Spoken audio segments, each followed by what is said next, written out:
شوکت یوسف زئی صاحب، سول نافرمانی کی تحریک کا آغاز نہ ہو سکا مذاکرات کے لیے بارہا آپ نے حکومت سے کہا، آج قومی اسمبلی کے اجلاس سے لگا کہ شاید اب آپ قریب آ رہے ہیں حکومت کے، کیا کوئی گرین سگنل مل چکا ہے باضابطہ حکومت کی طرف سے پی ٹی آئی کو مذاکرات کے لیے؟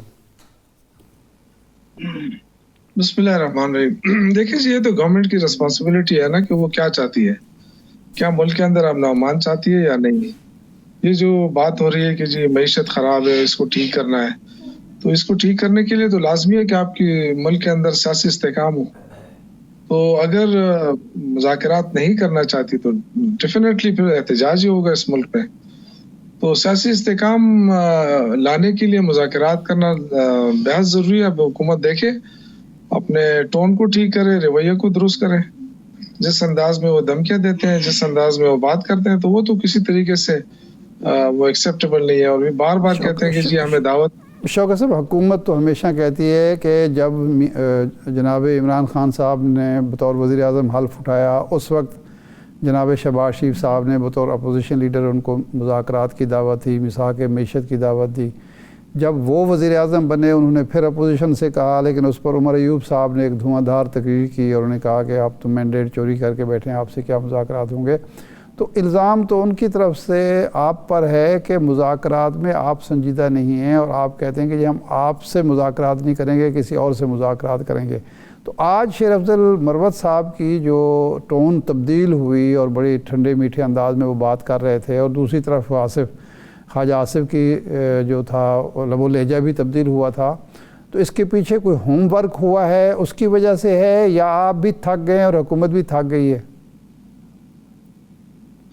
دیکھیں ہماری طرف سے تو آپ کو پتہ ہے سیون نافرمانی کی تاریخ کا اعلان ہو چکا ہے، اور صرف ڈیلے شاید میں اس لیے کہہ رہا ہوں کہ چونکہ مذاکرات کی بات ہو رہی تھی، کمیٹی ہو گئی تھی، اور کچھ ہمارے الائز ہیں جیسے اچکزئی صاحب وغیرہ، ان کی طرف سے یہ کہا جاتا رہا خان صاحب کو کہ جی اب فی الحال اس کو تھوڑا سا مؤخر کرے، لیکن ابھی مؤخر ہوا نہیں ہے۔ جو سول نافرمانی کی تحریک اپنی جگہ پہ ابھی بھی قائم ہے۔ جیسے اگر مذاکرات نہیں ہوتے تو ڈیفینیٹلی پھر اس کا خد و خال کا اعلان ہوگا کہ کس طرح ہم کریں اور کیسے کیسے فیزز میں کریں۔ تو اب یہ گورنمنٹ دیکھ رہی ہے، شاید یہ اعصاب کی جنگ ہے، اور ان کو شاید یہ لگ رہا تھا کہ پی ٹی آئی کمزور ہو گئی ہے، اس لیے مذاکرات کی بات کر رہی ہے، یا پھر ان کے پاس اختیارات ہیں۔ تو جو عمران خان کہتا تھا کہ ہم مذاکرات نہیں کرتے کیونکہ ان کے پاس اختیار نہیں ہے، تو میرے خیال سے اب یہ چیز ثابت ہو رہی ہے۔ یوسف زئی صاحب، آج شیر افضل مروت صاحب نے یہ کہا ہے، شوکت یوسف زئی صاحب نے ہمیں دوبارہ جوائن کیا ہے، مروت صاحب کہتے ہیں کہ ہر جگہ طالبان کا قبضہ نظر آتا ہے، یہ تنقید وہ کس پہ کر رہے ہیں؟ کیا پتہ شیر افضل مروت صاحب ایسی ایسی باتیں کر لیتے ہیں، اس کا جواب بھی وہ خود ہی دے سکتے ہیں، مجھے تو کوئی علم نہیں ہے، کیونکہ الحمدللہ پاکستان ایک مضبوط ملک ہے۔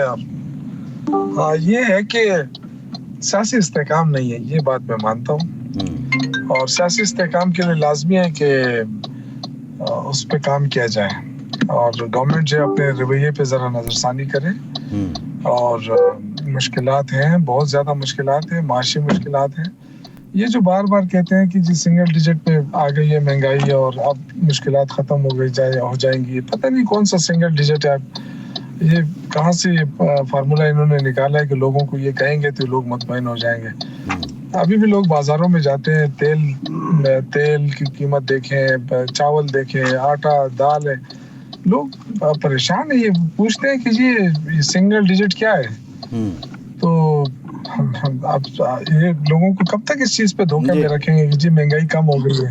صحیح، اچھا یہ ایشوز ہیں یوسف جی صاحب، یہی بنیادی سوال ہے۔ پاکستان تحریک انصاف جو ہے ابھی تک کوئی مہنگائی پہ، معیشت سے متعلق کوئی مارچ آپ کا سامنے نہیں آیا۔ ایک اور خبر آج انگریزی اخبار نے لگائی، 29 بچے کرم میں دوائی نہ ملنے کی وجہ سے جان سے گئے ہیں۔ یہ فرض اولین کس کی ذمہ داری ہے؟ کیا آپ سمجھتے ہیں کہ علی امین گنڈا پور ان کی جو ٹیم ہے یہ اس کی ذمہ داری بنتی ہے اور یہاں پہ غفلت ہوئی ہے کے پی کے حکومت سے؟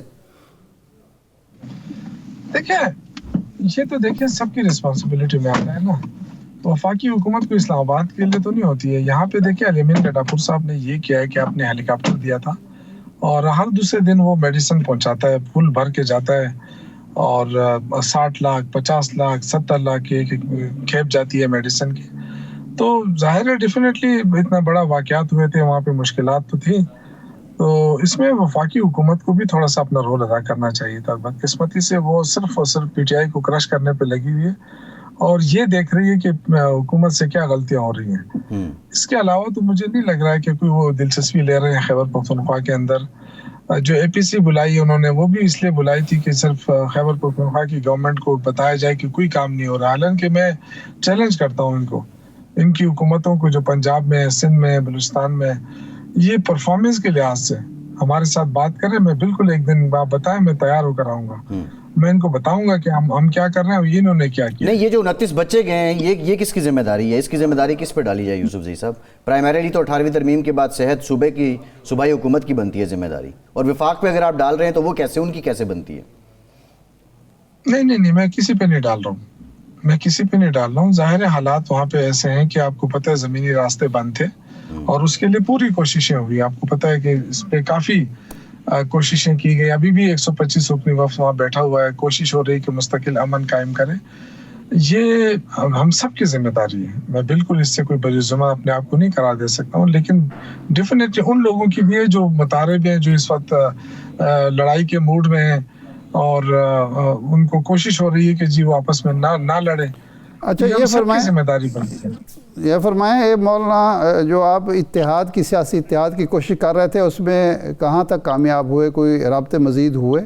ویری بریف کمنٹ یوسف زئی صاحب, ٹائم ختم ہو گیا. مولانا صاحب کے ساتھ ہمارا کوئی اتحاد نہیں ہے جی. بس اپوزیشن میں تھے وہ, ہم سمجھتے تھے کہ اپوزیشن میں ہے تو اس کے لیے ہم بات کرتے ہیں.